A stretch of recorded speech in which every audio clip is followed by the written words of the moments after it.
Shalom, jemaat yang dikasihi Tuhan, jumpa lagi bersama dengan saya. Sebelum kita membaca dan merenungkan firman Tuhan, mari kita berdoa. Ya Tuhan, kami mau membaca dan merenungkan firman-Mu. Kami sungguh membutuhkan pertolongan Allah Roh Kudus, sehingga kami dapat mengerti firman-Mu. Dan setelah itu kami dapat menerapkan dalam kehidupan kami. Dalam nama Tuhan Yesus kami berdoa. Amin.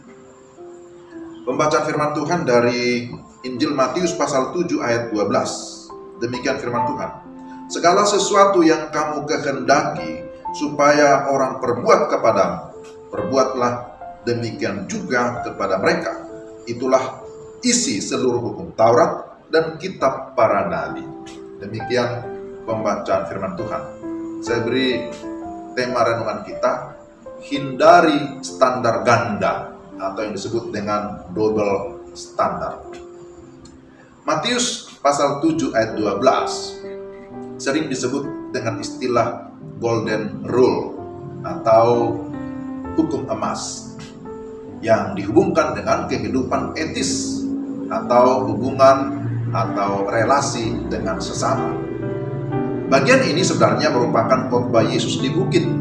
Yesus mengajarkan murid-muridnya agar hidup dalam kebenaran, hidup di dalam keadilan.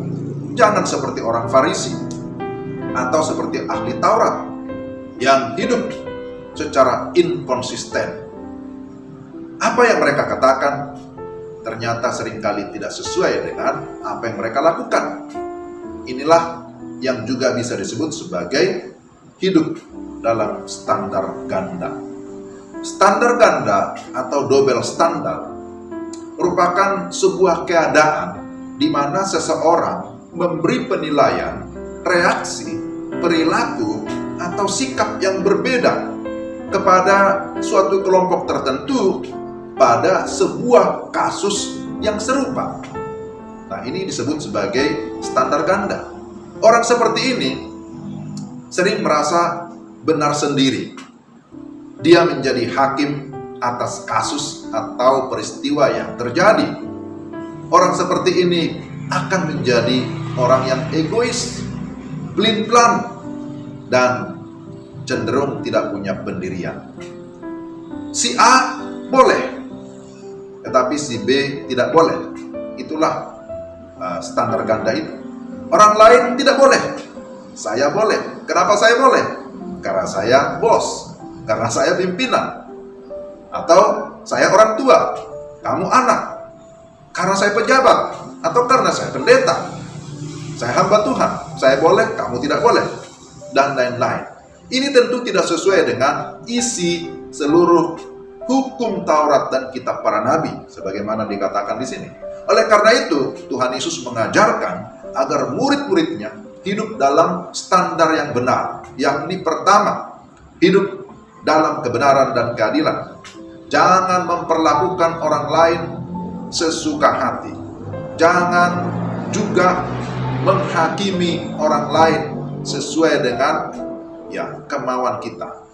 Lalu yang kedua, berbuat baiklah. Karena kamu sudah mengenal Tuhan yang sudah lebih dahulu berbuat baik kepadamu. Yang ketiga, jangan menunggu orang lain berbuat baik lebih dahulu kepada kita. Tetapi mulailah melakukan apa yang baik.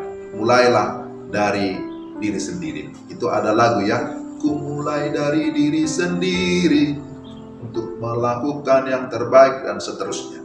Lalu yang keempat, berbuat baiklah. Bukan supaya dipuji, tetapi motivasinya haruslah karena mengasihi.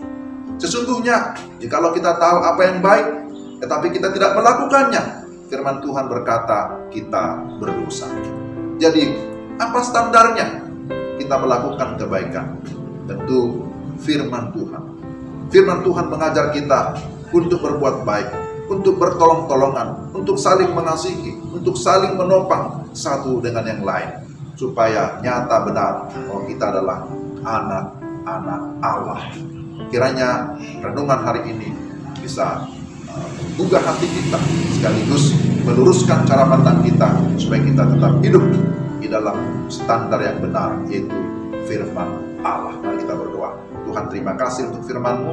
Kami berdoa supaya Roh Allah yang terus mengingatkan kami, menyadarkan kami, bahkan memberikan kami kemampuan untuk kami dapat melakukan apa yang baik, bahkan yang terbaik sesuai dengan standar firman. Terima kasih Tuhan, terpujilah dalam Kristus Yesus kami berdoa. Amin. Demikianlah renungan kita hari ini. Tuhan kiranya memberikan kita semangat, memberikan kita pikiran, hati yang senantiasa tertuju kepada firman-Nya. Selamat beraktivitas. Shalom.